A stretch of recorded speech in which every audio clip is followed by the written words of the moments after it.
the station covering all of the DMV. This is DC News Now. This is the craziest thing that's ever happened to me. I feel like I was in a movie or a video game. Up this morning on DC News Now, a wild chase for a stolen ambulance. We speak with people caught in the destruction in Northern Virginia and explain the charges a man is facing this morning. Plus, an updated death toll and people picking up the destroyed pieces of their lives on the island of Maui. You'll walk down some of these streets and you don't even recognize which street you're on anymore. It's just like all this just chaos and mayhem. What officials are doing in the wake of what is now considered the deadliest fire in U.S. history. Derek, good morning.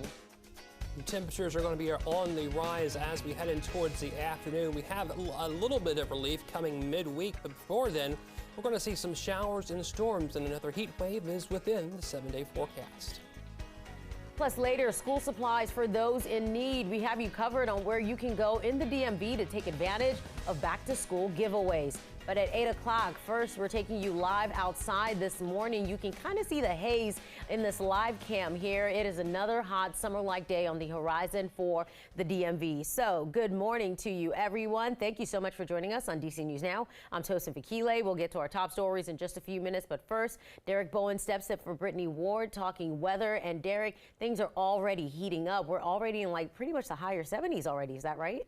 Yeah, we're into the upper 70s across most of the DMV this morning. We had a low this morning of 78 in D.C. We're currently 81 right now. Annapolis as well as Baltimore both at 80, 82 in Lexington Park, 77 Manassas, Leesburg, Winchester, Westminster, 75 in Frederick.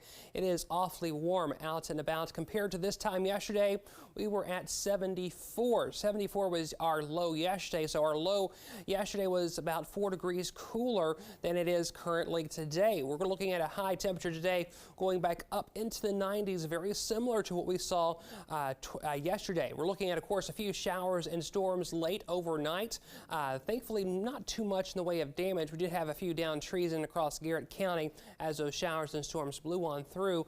But luckily, I think a lot of us, especially to the north and west of D.C., going from Frederick, Hagerstown, Martinsburg, and Winchester, just saw a good little bit of rain. We're going to have a bit more rain heading our way as we head into your Monday, but temperatures, by golly, as we head about today, they are going to be into the 90s. We're talking 93 D.C., 95 just outside of D.C. towards Manassas, 97 Fredericksburg. It is going to be awfully warm across the DMV today, and it's not only going to be today, it's going to be by the end of the week. We're also going to see temperatures once again climb up into those 90s. All right, thank you, Derek. We begin this morning with some developing news. A Maryland man is behind bars after allegedly stealing an Arlington County ambulance. Officials say 30-year-old Daryl Caldwell took the ambulance when it arrived on the scene of the accident he caused. The chase left a trail of destruction through Northern Virginia. According to officials, after Caldwell drove away in the ambulance, he was followed by police and hit at least 10 cars during his attempt to escape. Police say they were able to catch the ambulance when it crashed into an SUV along D Street. One woman says she was sitting at an intersection when the allegedly stolen ambulance slammed into her. He pushes me out of the way when he rear ends me, and it's a one-way lane, so there's nowhere I can go. Absolutely nowhere I can go. So he pushes me almost into oncoming traffic, and I then see him go past me after he pushes me out of the way. The woman says she was not hurt, and Virginia State Police have said there were no serious injuries caused by any of the crashes. Caldwell is facing both federal and local charges. All right, 8:03, we also have some breaking news out of Prince George's County. One man is dead. 2 others are hurt following a shooting. This happened on Donnell Drive in District Heights at about 1:30 this morning. Police say 2 of the men are still in the hospital at this time. They are working on finding a suspect in this case. Stay with DC News Now. We'll keep you up to date on this story on air and online. And also developing now, DC police are investigating multiple overnight shootings across the district. The first shooting happened along Butler Street in Southeast DC. The second shooting just before midnight on Randolph Street Northwest. And a third shooting happened on Kenilworth Avenue in Northeast. And police have a description of the suspect in that Kenilworth Avenue shooting. They say they're looking for a lighter-skinned black man with dreadlocks. He's reportedly wearing a white shirt, dark shorts, and white shoes. And police say he is likely driving a white Dodge Durango with tinted windows. If you have any information, you're asked to contact police. And later happening today, a Stop the Violence Youth Summit in the district hosted by the SMART Collaboration. That summit will be at 1901 Mississippi Avenue in Southeast from 1 to 4:30 p.m. Organizers say the goal is to cut down on youth violence by engaging young people in more productive ways. And new details this morning on the Maui wildfires, which are officially the deadliest wildfires in U.S. history. That's according to officials. That death toll now sits at 93, and officials say the body recovery is still in its early stages. Crews with cadaver dogs have searched only 3% of the area. That is according to island police. Officials say at least 2,200 buildings were damaged or destroyed. Over 85% of those buildings were people's homes. I'm still trying to process it. I don't know if I'll ever get over it. I lost my town, I lost my house. I mean, I'm not trying to be materialistic, but I mean, these are things I can't replace. With thousands of people displaced by the disaster, Hawaii's governor is working to find temporary housing for anyone who lost their home. We've already secured 1,000 rooms. 500 rooms will go to families that have been displaced because of the terrible fire. Then coming after that, in the days that follow, we'll have long-term rentals. The governor says the cost will be covered by the state and charitable donations. President Biden has already declared a state of emergency there, and crews from the DMV have been deployed to help with relief efforts. And during times of disaster, the American Red Cross says they need blood donations more than ever, and new FDA guidelines adopted by the Red Cross this week will allow more gay and bisexual men to roll up their sleeves and donate blood. The Red Cross says the new guidance eliminates questions based on sexual orientation. A spokesperson told me this historic change will result in more blood donations being more inclusive than ever before.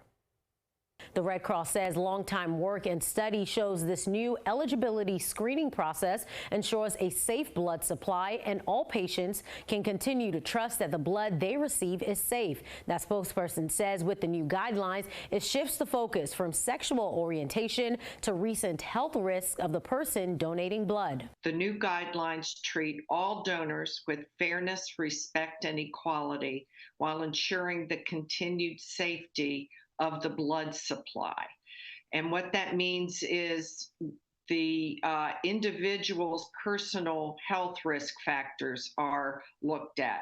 And this change means that all blood donors will have the same questions, and all blood collection organizations will use the same donor history questionnaire. Stephanie says the move is timely because the Red Cross during the first 2 months of summer had a shortfall of about 25,000 blood donations, and having blood on the shelves makes a difference during times of disaster.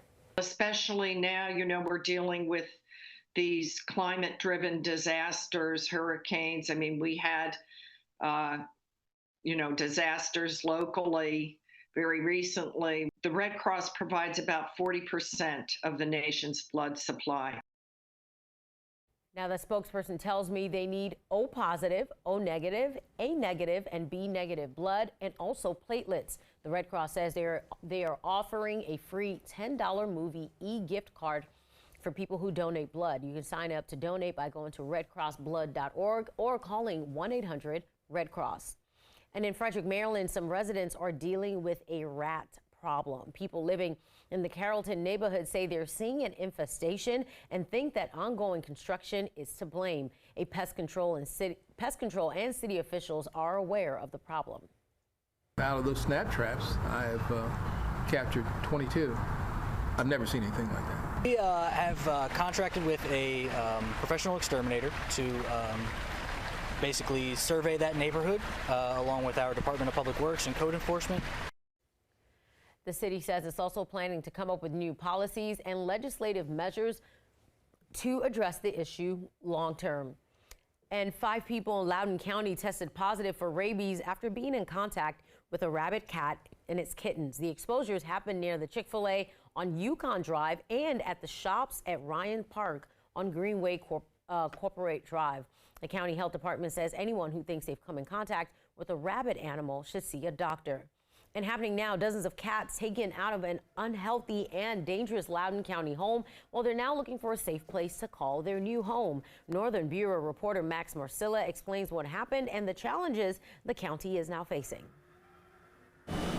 This cat is reaching out for a new owner. At the same time, Nina Stively is reaching out to people across the DMV. Pets really do improve our lives. Stively is the executive director of the Loudoun County Animal Services, and she's making the pitch for adopting a cat, any of them. And there are plenty. We obtained a search warrant to go into the house and remove the animals. These cats were given to the county by a judge following a tip and ensuing investigation into a Sterling home where 40 cats were found and removed from a hoarding situation. There were items stacked floor to ceiling and cats everywhere in squalid conditions, Stively says. When we get situations like this where 40 cats come in a single day, it really compromises our ability to give individual attention to every single animal in the facility. It's been just a couple of months since the Loudoun County Animal Services took in more than 100 animals that they found in a Round Hill home that was serving as a rescue center. The animals were found in really poor conditions. It's even led to some criminal charges against the rescue staff. This volume of just sustained increased surrenders is very challenging. That's the problem. It's not just these two recent investigations that have brought large amounts of animals here. It's a rise in animals people are voluntarily surrendering. Do you have the space for all of them? It's been really tight, I'll be honest. That's why the county is begging people to take these animals home. We don't want them to be bored. We don't want them to get depressed. When cats are caged for a long period of time, sometimes they'll stop eating. We want these pets to be in homes where they can feel loved and relaxed and not the stress of being in a shelter. Reporting in Loudoun County, Max Marcilla, DC News Now. Now, all of the animals from the previous investigation have been adopted, but after the 40 cats were taken in, Animal Services says it's at double its capacity. So you can visit DCNewsNow.com if you are interested in adopting one of those cats. All right, 8:11, and Derek, how are we shaping up today besides being hot? Yes, we are hot to start out the day. We're having temperatures already into the 80s, going up into the 90s later on. But if you don't like the heat here, you're definitely not going to like it across portions of East Texas, Louisiana, as well as Alabama, going into Mississippi. They're seeing excessive heat warnings down across the south. They're going to have heat index values up to 115 for today. Today, though, here in D.C., 93, getting close to 99 in Raleigh, North Carolina.